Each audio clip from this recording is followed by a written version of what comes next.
गुजरात सरकार का master stroke यही था कि 59 चीनी ऐप्स को सरकार ने बैन कर दिया है। जितने ये चाइनीज षड्यंत्रकारी ऐप हैं, सब पर रोक लगा दी गई है। Now the Chinese will know.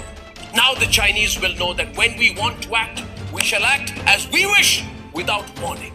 और ये भारत की तरफ से पहली डिजिटल एयर स्ट्राइक है चीन के ऊपर। 18 ऐसी कंपनियां हैं, यूनिकॉर्न कंपनियां, जिसमें चीन के निवेशकों ने अपना पैसा लगा रखा है। Paytm.com 400 मिलियन US डॉलर्स लगे हुए हैं। जब ये लॉन्च हुआ तो प्रधान सेवक ने अपनी फोटो खुद लगवाई थी।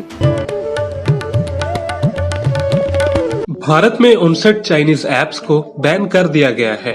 इनमें टिकटॉक, यूजी ब्राउजर, शेयरिट और कैम स्कैनर जैसे पॉपुलर ऐप्स भी शामिल हैं।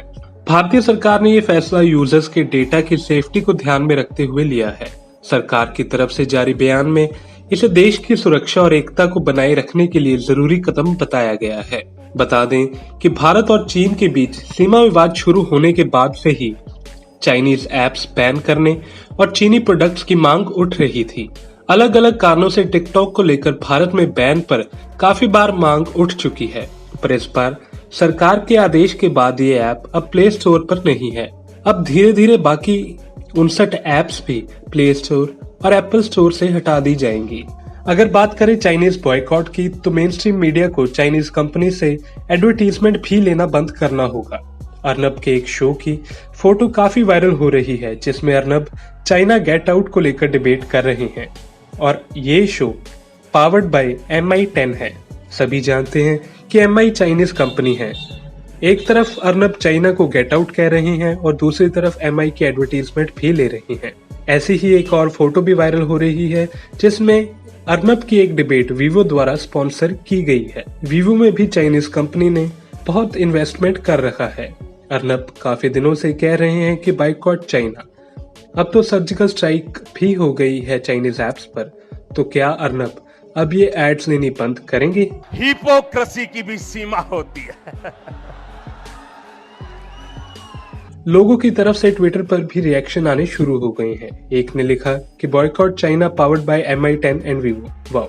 और एक योगेश जोशी इंडियन आर्मी, उन्होंने लिखा कि irony died 1000 deaths, get out China powered by Vivo @Republic. इसके अलावा एक फोन कॉल भी काफी वायरल हो रही है, जिसमें एक व्यक्ति द्वारा रिपब्लिक टीवी के दफ्तर में फोन किया और वीवो और MI स्पॉन्सर को लेकर आलोचना भी की। आप ये भी सुनिए। Public TV. हेलो। यस।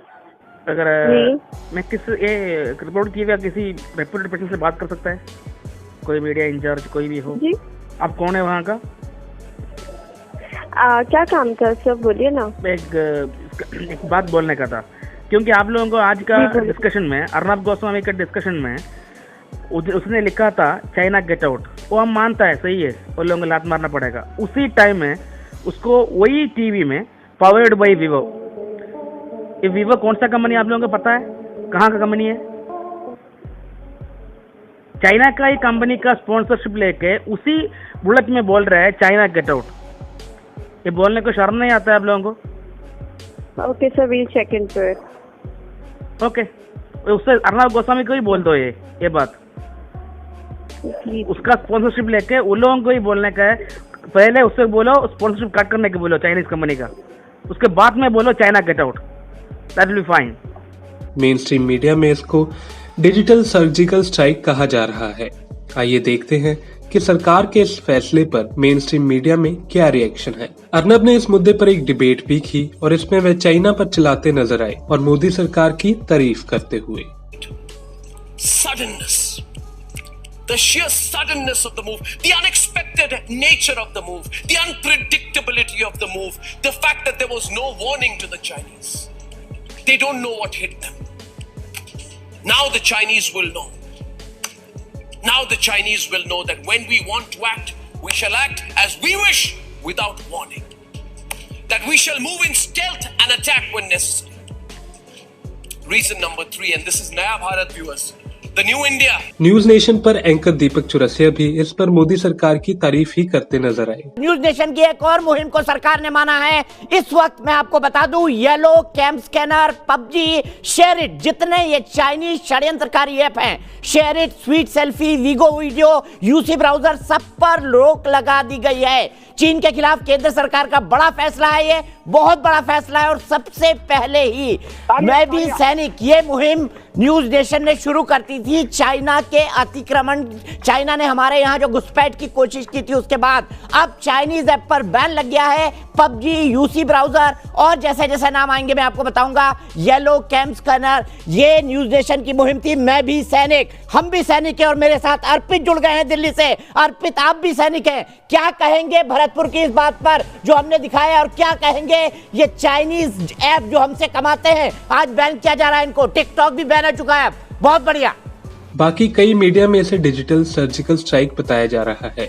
हमेशा की तरह मीडिया ने इसे भी एक इवेंट की तरह पेश करना शुरू कर दिया है। आज सरकार का मास्टर स्ट्रोक यही था कि 59 चीनी ऐप्स को सरकार ने बैन कर दिया है। चीनी ऐप पर भारत की सर्जिकल स्ट्राइक है कि भारत ने चीन के 59 मोबाइल फोन एप्लीकेशंस को बैन करने का फैसला किया है। ये मोबाइल ऐप्स पर अब प्रतिबंध लग जाएगा भारत में, आप इन्हें इस्तेमाल नहीं कर पाएंगे। और ये भारत की तरफ से पहली डिजिटल एयर स्ट्राइक है चीन के ऊपर।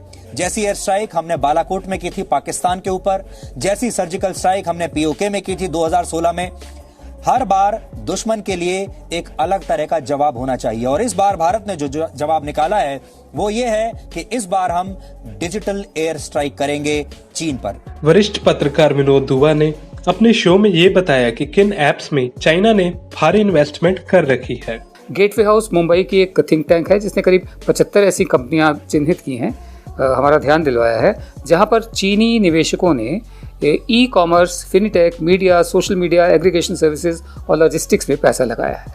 मैं आपको कुछ नाम बता दूं। बिग बास्केट, आप सब इस नाम से वाकिफ हैं, उसमें चीन के 250 मिलियन यूएस डॉलर लगे हुए हैं। बायजूस, उसमें 50 मिलियन यूएस डॉलर्स लगे हुए हैं। Delivery 25 million US dollars. Dream 11 150 million US dollars. Flipkart, इस नाम से भी आप बहुत लोग वाकिफ हैं, फ्लिपकार्ट में 300 मिलियन यूएस डॉलर्स लगे हुए हैं। हाइक 150 मिलियन यूएस डॉलर्स लगे हुए हैं। Paytm.com 400 मिलियन यूएस डॉलर्स लगे हुए हैं। जब ये लॉन्च हुआ तो प्रधान सेवक ने अपनी फ़ोटो खुद लगवाई थी, उनकी फ़ोटो का इस्तेमाल किया गया था उसको लॉन्च करने के लिए, जिस पर कोई एतराज़ जाहिर नहीं किया गया था। स्नैपडील, एक और नाम जो आप जानते हैं, इस पर 700 मिलियन यूएस डॉलर्स चीन के लगे हुए हैं। भारत सरकार ने इन ऐप्स पर बैन नहीं लगाया जिन पर चाइना ने भारी इन्वेस्टमेंट की हुई है। वहीं पंजाब के मुख्यमंत्री कैप्टन अमरिंदर सिंह ने कल एक प्रेस कॉन्फ्रेंस की जिसमें उन्होंने केंद्र सरकार से भारत चाइना तनाव के बीच पीएम केयर्स फंड में चाइनीज कंपनी द्वारा दिए गए फंड को वापस करने को कहा है। उन्होंने कहा कि एक तरफ तो चाइना हमारे जवानों को मार रहा है, दूसरी तरफ हम उनकी कंपनियों से फंड ले रहे हैं। आइए आप भी सुनिए। I think the Prime Minister has received in various funds various sums from Chinese companies, which are relief sums or whatever. I'll read them out to you. The question is, has PM received 7 crores from the controversial company HUAWEI? I don't know how to pronounce it. Does HUAWEI have a direct connection with the People's Liberation Army of China? That's one. My point of saying this is this, that if this money's come from various countries into various governments who contribute, but when with this confrontation going on at this time, if any money has been received, that money should be returned back. I don't think we can afford to take Chinese money when our boys are being killed and our Indian territory is being aggressed on. So this is one of the things. 7 crore in from this company. आपको ये भी बता दें कि TikTok ने Covid pandemic के दौरान PM cares fund में 30 करोड़ डोनेट किए थे। टिकटॉक के अलावा कुछ और भी ऐप हैं जिन्होंने पीएम केयर फंड में कंट्रीब्यूशन दिए हैं। TikTok facilitated a donation of 30 crores to the controversial PM Cares Fund. Has Paytm, which has 38% Chinese ownership, given 100 crores to this relief fund? Has, again I can't pronounce it, XIAOMI, the Chinese company, committed 15 crores to the controversial fund, same fund. And the Chinese company OPPO donated 1 crore to the controversial fund? And has the Prime Minister diverted the donation received in PMNRIF to the controversial PM Cares Fund? And how many crores is being sent to this? Now these are questions. अब आपको बताते हैं कि कैसे ये ban लागू होगा। Navbharat times की एक रिपोर्ट के मुताबिक पहले तो इंटरनेट सर्विस प्रोवाइडर्स को इन एप्स को बैन करने के निर्देश दिए जाएंगे। हो सकता है जल्द ही यूजर्स को एक मैसेज मिले जिसमें कहा गया हो सरकार के आदेश पर इन एप्स का एक्सेस रोक दिया गया है। ये तरीका टिकटॉक, यूसी न्यूज जैसे उन एप्स पर कारगर साबित होगा जिन्हें लाइव फीड के लिए इंटरनेट की आवश्यकता होती है। इसके अलावा बैन किए गए एप्स को धीरे धीरे प्ले स्टोर और एप्पल स्टोर से हटा भी दिया जाएगा। Bureau report, Punjab today TV. If you like our channel, please subscribe, and to get notifications about news, please click the bell icon.